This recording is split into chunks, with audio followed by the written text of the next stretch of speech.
1 Samuel, capítulo 1, tem diversas lições que nós podemos aprender e aplicar às nossas vidas, que abençoará as nossas vidas e glorificará o nome de Deus. Bem, a primeira parte do texto, do verso 3 ao verso de número 7, vai mostrar que Ana era estéril e naquela época a esterilidade era uma coisa ruim vista pela sociedade, como se fosse uma maldição de Deus ou uma reprovação de Deus. Enquanto que Penina, que era a esposa de Eucana, que também era casado com Ana, era uma mulher extremamente fértil. O texto diz que Penina ali zombava de Ana constantemente, ao ponto de que Ana chorava e deixava até mesmo de comer, mas não revidava, não pagava o mal que Penina fazia a ela, mesmo morando debaixo do mesmo teto. Diante disso, irmãos, a primeira lição que nós aprendemos de forma simples é que nós não devemos pagar o mal com o mal. É que nós não devemos retalhar aqueles que zombam e perseguem de nós. Nós devemos ter calma, humildade e mansidão. Essa é a primeira lição que o texto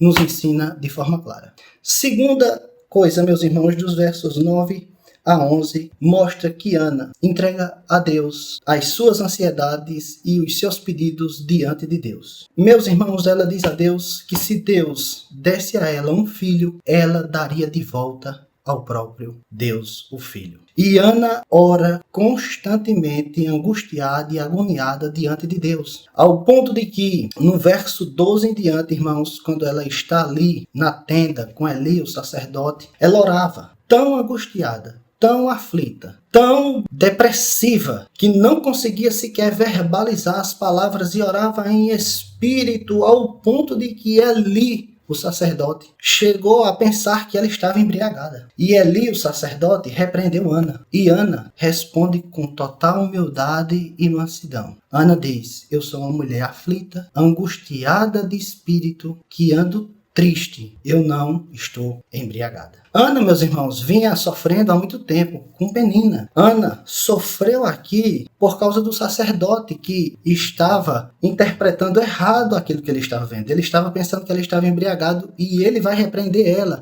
Mas mesmo ela vindo sofrendo diante daquela situação, Penina não revida o sacerdote. Não fala grosso, não fala mal com o sacerdote. Pelo contrário, ela é mansa, ela é humilde e ela é gentil. Ela conta a situação que ela estava passando ao sacerdote. Hoje em dia, meus irmãos, nós podemos perceber que, infelizmente, muitos cristãos estão andando já irados, respondendo qualquer coisa, iracundos, estão, às vezes, pagando mal com mal, respondendo de forma dura e truculenta, enquanto que nós aqui vemos uma mulher que, por mais aperreada e aflita que estivesse, ela responde brandamente. As nossas aflições, as nossas angústias, os nossos medos, os nossos problemas não podem ser uma desculpa, irmãos, para respondermos mal, nos comportarmos mal e ali revidar de forma errada. Não, nós não devemos fazer isso e o texto nos ensina isso de forma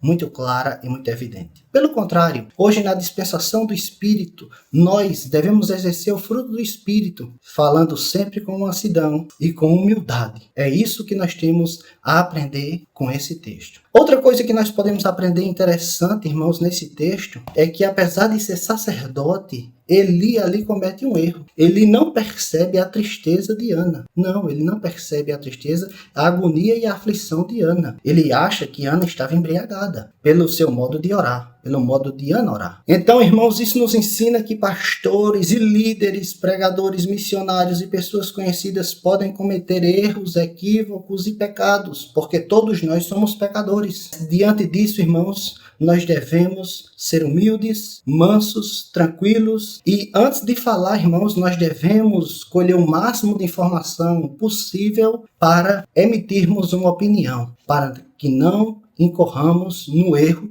que Eli cometeu. Nós devemos, irmãos, sermos humildes. E outra lição que nós podemos aprender, irmãos, é que Ana pediu de forma humilde. Se o Senhor me conceder, se o Senhor me der, eu vou devolver ao Senhor o filho que o Senhor me deu. Veja que Ana, irmãos, ela persevera em oração. E diante dessa perseverança em oração, humilde diante de Deus, Deus concede um filho a Ana. Ana queria um filho. Porém, Deus queria um profeta e um sacerdote, porque Deus pode dar muito mais aquilo do que pedimos ou pensamos. Irmãos, nós não pedimos para vir a essa existência. Deus nos criou sem que nós permitíssemos ou pedíssemos. Diante disso, irmãos, que a gente venha entregar a nossa vida a Deus, mediante a fé e o arrependimento em Cristo Jesus, que venhamos a viver para propagar o Evangelho, a palavra de Deus, e fazer o nome de Cristo e a sua obra conhecida no mundo inteiro. Assim como Ana fez, entregando o seu filho a Deus, nós devemos entregar as nossas vidas a Deus mediante o arrependimento e a fé, e dar as nossas vidas a Deus para que Ele nos use para o avanço do Evangelho do Reino de Deus. Que Deus abençoe a todos em nome de Jesus.